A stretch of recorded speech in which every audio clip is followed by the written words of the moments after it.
It was one of the most controversial killings in Kenya's history, involving a high-profile personality. And soon after the murder of the former Foreign Affairs Minister Robert Ouko, many of the investigators charged with the responsibility of bringing the culprits to book followed the same path. They died in mysterious circumstances. But George Luchiri managed to escape, and after 20 years in exile, he has returned home.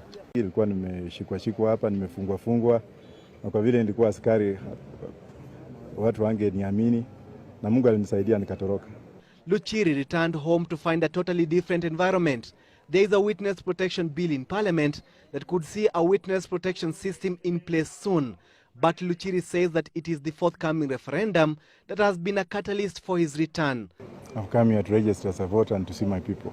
He also comes home at a time that a Truth, Justice and Reconciliation Commission has been set up. So why did you flee? I left the country in 1990 when situations were not favorable to my place of work following Dr. Robert Ouko's murder, of which I was part of the investigators from the then Security Intelligence Headquarters, the Special Branch. Then I went to the United Kingdom, where I became a refugee. Tell us a bit about your growing up. Yes, I come from Mumias in Western Kenya. Yeah. And my coming to the city was as a result of my parents divorcing, which is something that will require another day to cover. But to be in short, my mother and father divorced when I was 4 years old. And then my father left for Uganda and remarried. So I was left under the custody of my grandparents. Mm-hmm. My grandfather being a village catechist, Roman Catholic, and my grandmom being the same. At the age of 6, I was molded by a python, which when I was taking care of my grandparents' animals with the other grandchildren. Mm-hmm. Unfortunately, she was killed and I survived, but I was partially deaf for a while. Who died? Your grandmother? No, the snake, the python. Oh. Yeah, it was killed, or she was killed. Oh, okay. And then I was rescued, but then I survived with partial injuries, of which I have scars on my body, the squeezing of the skin. And then that in itself made it worse because my mom had been actually branded as a witch because she could not give birth immediately she was married. Yes. Because 16 cows were paid as dowry.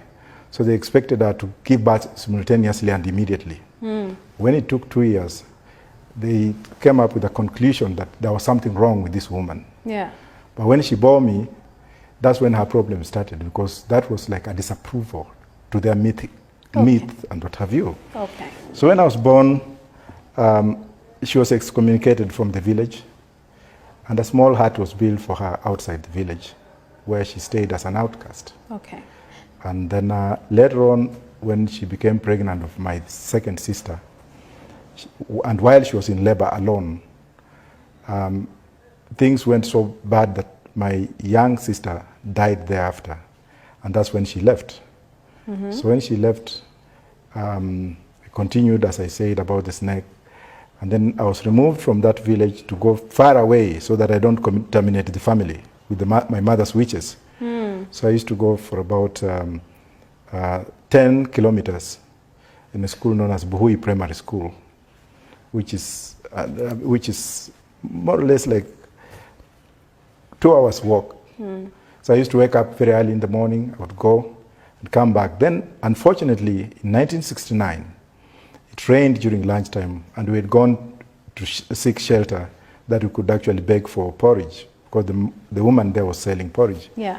And then the lightning hit her, hit the place, and she died, plus another woman. So I was severely burned on my right shoulder, which I think when I joined the police, they didn't actually examine me properly. Mm-hmm. Otherwise I would not have joined the police. Yeah, but that is God's fate. Yeah.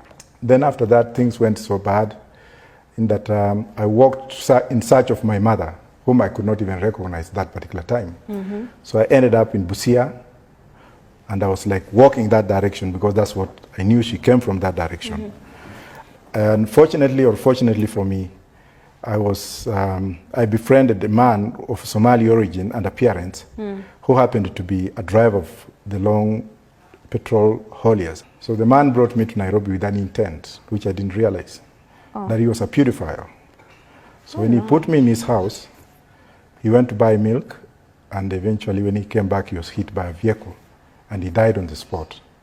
So on the same day, I was kicked out of that house, and I started now navigating my way around. And I graduated into a chokora. Yes.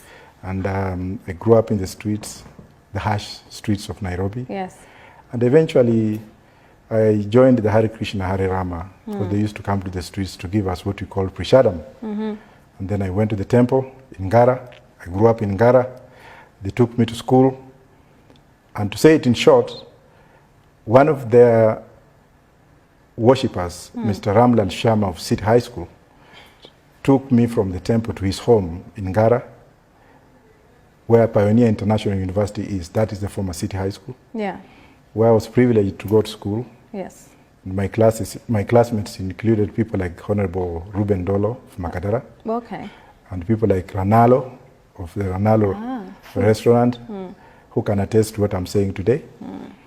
Then eventually, J.J. Kamodo adopted me, not as a son, but as a guardian.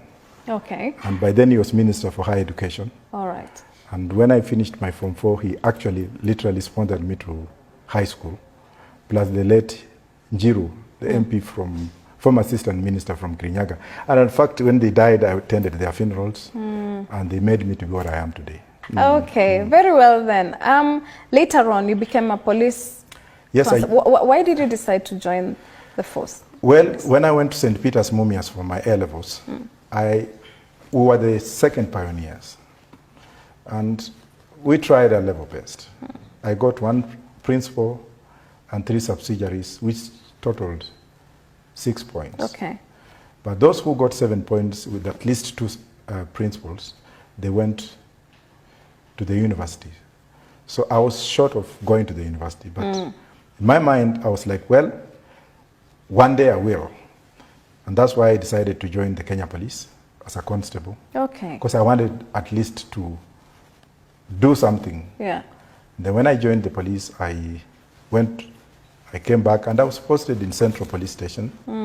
Then years later, Moi, by then he was the president, he gave an order that all Form 6 graduates who are in the police be taken back to Kenya Police College for special SOIP, special inspectorate course. Okay. Which I went, I came back, and then I was posted here in Kasarani. Brown, just here? Yes, Okay. when I became an inspector. Okay. Before I joined the National Security Intelligence. By Okay. that time, they called it Special Branch. Yeah. Yes. All right. But what was your ambition before you joined the police force? My ambition was to serve, to be a servant in whichever capacity. And also, I thought I would do better in the police, because police work is God ordained. Those who really know the meaning of the word police is to serve. You're like a priest. You're serving the subjects of God in another way. You're protecting lives and property. You could have become a teacher. Yes, I was a teacher before, an untrained teacher before I joined the police. All right. And my students read of people like Honorable Wajackoyah, whom I taught in Form 4 in Ravel Secondary School. I taught lawyers like Jacob Mtula, and there are those who are, but I was an untrained teacher. But I did not have the opportunity to go and do a diploma in education. All this, the 55-year-old Professor George Wajackoyah attributes to his childhood problems when he lived as a street boy from the age of 6 until a good Samaritan showed up and doors began opening for him. The country has suffered for many, many years since independence. We have had economic exclusion, not inclusion, where the Ministry of Finance, right from the central bank governor down the drain, as well as the provincial commissioners, belong to one ethnic community. We have also had 7 PCs before, and I'm not blaming Uhuru on this, who are from one ethnic community, or those who are not were sons of previous collaborators. Where is this country going? Unless we speak about it, what are we going to do? Are we coming to speak with very good English here because we went to universities, best refined universities in the world, so that we can be seen to be speaking? Yet the main core value of this country is really going into the drain. People like Raila Odinga ought to be respected. This man's bones have been broken. His flesh has been eaten in the cells by bugs, but his spirit has not died. Therefore, reconciliation should not come from these young men who are in diapers when Raila was fighting for justice in this country. I'm not saying I'm supporting Raila, but I'm telling my brother Uhuru Kenyatta that this country is bigger than him. He should rule to the will of the people, the preamble of the Constitution, which gives him the authority, by the choice of Kenyans, not him coming to impede what ought not to be there. And people's assemblies are key in discussing way forward. Kenyan Immigration Act is very, very clear on dual nationality. It's also very clear as to who has the right to become a Kenyan citizen and who can take it away. It can only be taken away by the courts of law, not the executive, not Matiang'i, not Uhuru Kenyatta, not Raila Odinga, not anybody. But there's another category in Canada which says that any person can become a dual national of any other country, in which case Miguna comes under this category. Now, citizenry in Canada is too tired. We have citizens of Canada under the Dominion, that is New Zealand, Australia, and Britain. And the Dominionship owes its allegiance to the Queen of England, whereby any person born within the Dominion can actually, any person born within the dominions that I've mentioned can claim citizenship of any of those countries or move freely without immigration control. Because by the time he was becoming a citizen of Canada, he became a citizen of Canada through the UNCHR, United Nations High Commission for Refugees, because he's a person who was running from persecution, and he was therefore granted refugee status, and he had actually to satisfy the residents. But the question that is being purported by the Director of Immigration, the Director of Immigration within 24 hours came up with a proposition or a supposition that Miguna had renounced his citizenship. Now, how did he get this information, which is under the Official Secrets Act in Canada, which can only be availed through the Canadian court with the consent of the Canadian government, Miguna being party to that litigation?